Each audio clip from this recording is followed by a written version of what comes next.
Shalom Bapak Ibu serta teman-teman pemuda yang dikasihi Tuhan kita Yesus Kristus, selamat pagi.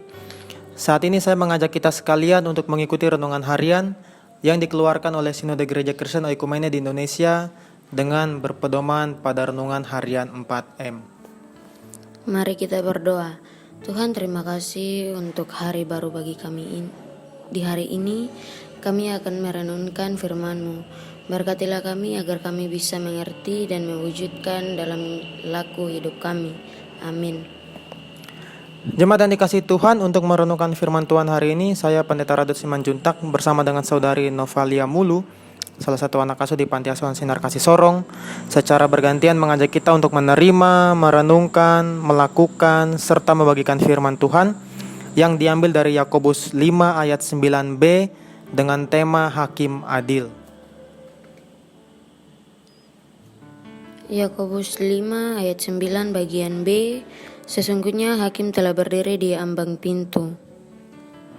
Demikian firman Tuhan. Untuk menggali lebih dalam firman yang baru kita dengar, kita akan dituntun dengan beberapa pertanyaan sebagai berikut. Pak Pen, siapa yang dimaksud hakim dalam Yakobus pasal 5 ayat 9 bagian B? Iya, kalau kita lihat yang dimaksud dengan hakim dalam Yakobus 5 ayat 9b sudah jelas adalah Allah atau Yesus Kristus. Tetapi analogi ini sebenarnya digunakan oleh Yakobus untuk meneguhkan umat pada saat itu. Kalau pembahasan kemarin kita diperlihatkan sebuah proses tidak bersungut-sungut dalam berbagai situasi dan kondisi yang kita alami, maka hari ini firman Tuhan memberikan jaminan bahwa memang akan ada penderitaan, sungut-sungut dan kesusahan yang kita alami. Tetapi kita diajak berharap dan menyerahkan semuanya kepada Allah sebagai bentuk berserah dan keimanan kita kepadanya, bahwa Allah pasti akan menolong, menopang, menyertai bagi setiap orang yang dengan setia tidak menggunakan kemampuan dirinya sendiri untuk kemudian melakukan tindakan-tindakan yang tidak berkenan bagi Allah.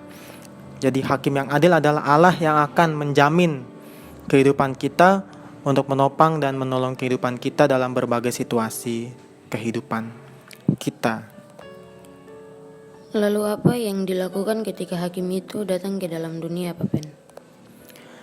Ya, sebenarnya ada banyak hal yang akan terjadi jika hakim yang adalah Allah itu datang ke dalam dunia. Di berbagai catatan Alkitab ada pengantar dan bukti kondisi jika Allah datang ke dalam dunia. Dan gambaran Yakobus soal itu juga berdasarkan pemahaman serta pengalaman tersebut. Jadi sebuah kepastian kedatangan Allah akan menghadirkan penghakiman dengan adil. Bila kita sebagai umat yang setia kepada Allah, maka kita akan datang dan diajak bersama-sama menuju Yerusalem yang baru. Dan Allah akan mengadili orang-orang yang juga bertindak semena-mena kepada umat kepunyaan Allah. Tetapi Allah yang adil juga memperlakukan yang sama kepada orang-orang yang tidak setia kepada Allah. Tidak setia kepada Allah bisa dimaksudkan dengan tidak dengar-dengaran kepada Allah dan firman-Nya. Maka kita sebagai umat Allah diajak untuk benar-benar berserah, setia, dan taat kepada Allah dan firman-Nya. Bahwa kedatangannya kapan kita tidak tahu pasti, bahwa apakah kita akan mendapat bagian bersama-sama dengan Allah di sorga, kita juga tidak tahu pasti. Itu semua adalah bagian Allah dalam kehidupan kita. Yang bisa kita lakukan hanyalah berserah dan terus berusaha setia serta taat kepada Allah dan firman-Nya, agar kehidupan kita senantiasa selaras dan ada dalam tuntunan kasih Allah. Jadi kita bisa tahu bahwa dalam berbagai situasi kehidupan, terkadang kita memakai kehidupan kita untuk melakukan hal-hal di luar kehendak Allah. Kita kerap memandang dan tidak berlaku adil kepada sesama kita.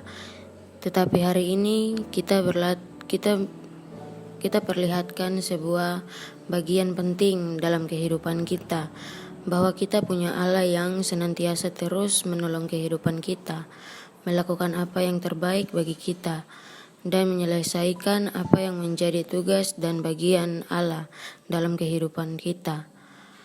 Maka marilah terus berserah hanya kepada Allah, sehingga dengan demikian kita semakin mengerti bagaimana penyertaan Allah akan berkarya dalam hidup kita.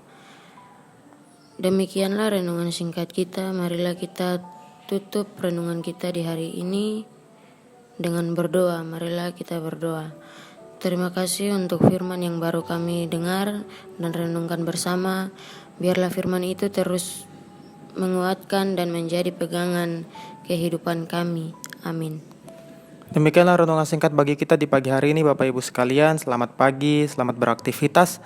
Salam dari Kabupaten Sorong, Tuhan Yesus memberkati kita sekalian.